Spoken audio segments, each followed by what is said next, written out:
Hey guys, I was gonna do this yesterday, but I fell asleep during the movie after work last night, so um, I watched it after work today. The movie was Dolly. There's been a lot of buzz about this movie. It's a throwback to kind of like the '70s like drive-in kind of flick, um, sort of in vein, very much inspired by Texas Chainsaw Massacre. And it was done by some Chattanooga boys. I'm from Memphis, so whoop whoop, yee yee. So, you know, glad to see a Tennessean make a splatter film. Um, I do want to say that overall, I think the movie is good. There's a lot that I like about it, but it left me kind of confused about my feelings about it, and I'll get into that in a second. But I will praise the gore. The gore is fantastic. The death scenes are good. Very cool killer. Very innovative. I watched it with my mom, and I told her the mask reminds me of that cherub mask from Valentine, but actually done well. Because I think it was actually made out of porcelain, what I was reading, and that's really cool. Um, the premise is interesting. I I kind of get behind the premise. Basically, the story is this couple goes on a hiking trip and they run across Dolly, and the the girl of the couple, like the woman of the couple, gets kidnapped by Dolly and is forced or gets taken back to Dolly's place and gets treated like a baby or a baby doll.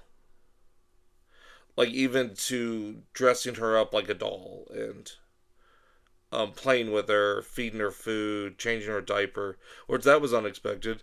The last time I saw somebody piss their pants in a horror film was Pieces, so that was cool to see. And then she gets her diaper changed. Did not expect that going in there. Um, the problem I have with it is that whole scenario I explained earlier about the couple in the hiking trip and um, meeting up with Dolly. That happens like in the first 15 minutes. And then the rest of the movie, you're following this final girl. And her accepting the fact that she has to play along with Dolly in order to survive. And how far will she go in this role playing as a baby doll or a baby to escape? Hold on.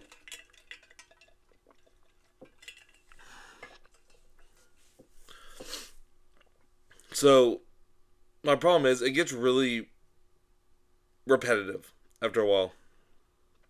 Um, she does something, she plays along a little bit. She figures out more how to get out. She tries to escape. Dolly gets pissed and retaliates. Because you don't cross Dolly. If you do good, Dolly is like your best friend. She is your mother. But you cross her. Mm-mm. There's this one scene that I think. Oh, she went to the basement. You're not supposed to go in the basement. And she she freed herself and went to the basement. Dolly finds out, grabs her by the ear, which in turn rips her ear off, and then Dolly sews it back together, and they cuddle for a while, and yeah, it's again cool setup. The killer is good. The guy who played it, I think, is a wrestler.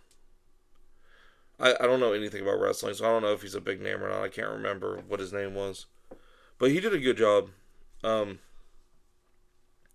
like I said, it just gets monotonous after a while. And then you do meet a family member. There's someone else trapped in the house who ends up being her father.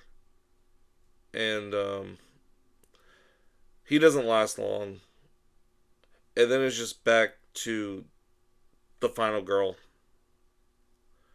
Which apparently, if if I'm correct, the end kind of set up that the doll face killer is like a local legend around there because she she does survive. She runs into a cop, and he says, "Yeah, another complaint about the doll face thing." And then she drives off and starts laughing, kind of in vain of Texas Chainsaw Massacre with Sally Hardison uh, laughing in the back of the truck. It pains me to say this.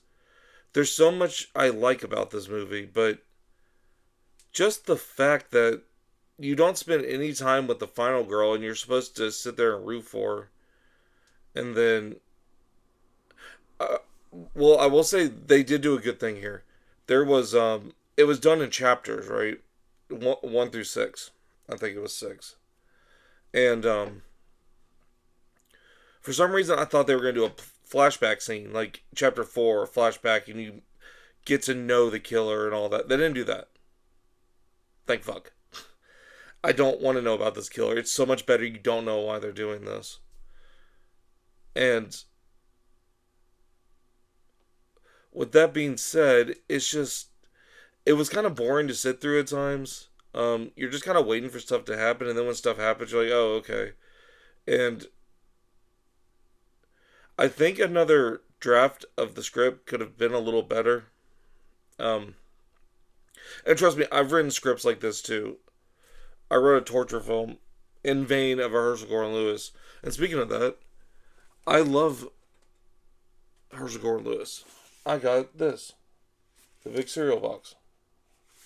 So I bring that up to say Herschel Gordon Lewis movies are very simple. There's not a lot of character development, if any. It's stock character, get to the tits, get to the gore. That's what he did. And that's why you watch it. So, I can handle it with this and other movies in that vein.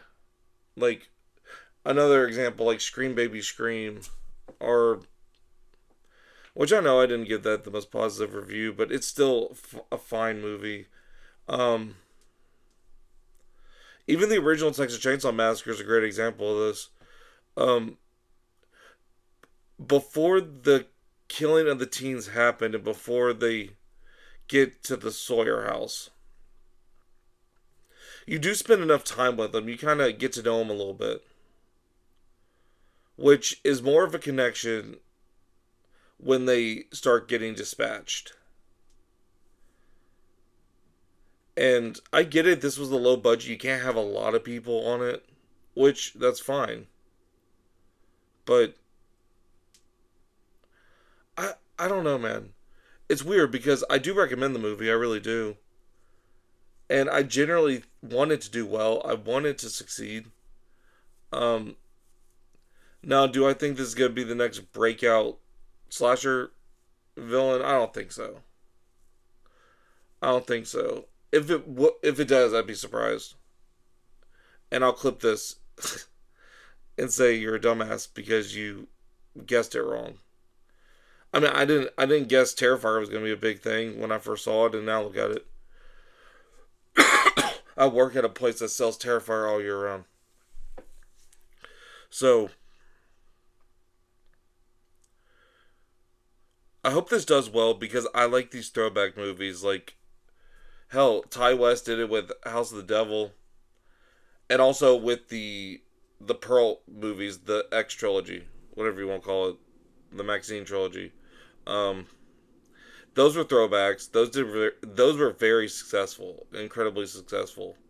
Um, and actually, I have the limited edition VHS that he released with House of the Devil. I have that somewhere here.